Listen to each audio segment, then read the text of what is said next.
Hello, welcome to my channel Eswari Pamula. నేను ఈరోజు మీకు నువ్వుల పొడి చేసి చూపిద్దాం అనుకుంటున్నానండి. ఇక నువ్వులు ఇలా దోరగా వేయించుకోవాలండి. దోరగా అంటే కొంచెం రెడ్ కలర్ వచ్చిన వరకు వేయించుకోవాలి. వేయించుకొని సిమ్లోనే పెట్టి వేయించుకోవాలండి. ఇలా మీరు సిమ్లో పెట్టి వేయించుకుంటే ఎర్రగా వేగి మంచి కమ్మటి వాసన వస్తుందండి. నువ్వులు వేగేటప్పటికి కొంచెం ఇలా సిమ్లో పెట్టుకొని కలుపుకొని నెమ్మదిగా వేపుకోండి. కొంచెం ఎర్రగా వేగితే మీకు ఆ నువ్వుల పొడి కూడా చాలా టేస్ట్ బాగుంటుందండి. పక్కన ఇంకో కళాయి పెట్టాను. ఆ కళాయిలో ఆ పొడికి సరిపడా ఎండుమిరపకాయలు, ఒక 2 స్పూన్లు జీలకర్ర వేస్తున్నానండి. వేసి ఇవి సన్న మంట మీద వేగాలండి. ఇవి కూడా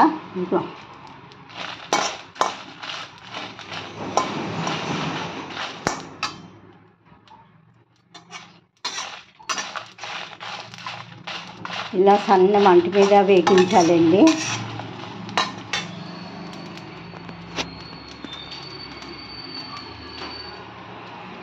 గండి నువ్వులు ఇలా వేగుతున్నాయి.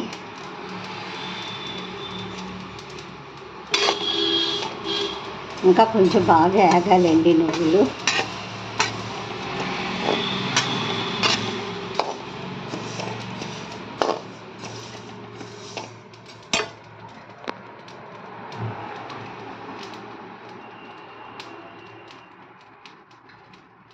ఈ పక్కనే మిరపకాయలు, జీలకర్ర కూడా లైట్గా ఇక్కడ మాడకుండా చూసుకోండి. మాడకుండా కారం అప్పుడు ఎర్రగా ఉంటుంది, పొడి కూడా ఎర్రగా కనిపిస్తుంది.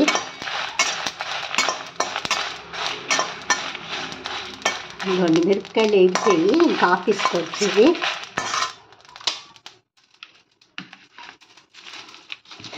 తర్వాత అండి ఇందులోకి నేను ఈ వెల్లుల్లిపాయలు 4 ఒలుచుకొని గ్రైండ్ చేసినప్పుడు నేను అందులో వేస్తానండి. వేస్తే పొడి చాలా బాగుంటుంది. తగినంత ఉప్పు వేసుకొని మీరు గ్రైండ్ చేసుకుంటే చక్కగా నువ్వులు కాల్షియం ఎక్కువ ఉంటుంది. మీరు తిన్నా చాలా మంచిది. రోజుకి 2 ముద్దల దగ్గర వేసుకొని తింటే చాలా మంచిది. ముడుకు నొప్పులు అవి తగ్గుతాయి. కాల్షియం పాలకన్నా ఎక్కువ నువ్వుల్లో ఉంటుంది అంటారండి. చూడండి, ఇలా చేసుకొని తినండి, చాలా బాగుంటుంది. మేమైతే టేబుల్ మీద పెట్టుకుంటే అందరూ వేడి అన్నంలో వేసుకొని తింటారండి. చాలా బాగుంటుంది. ఈ వీడియో మీకు నచ్చినట్లయితే లైక్ చేయండి, షేర్ చేయండి, సబ్స్క్రైబ్ చేయండి.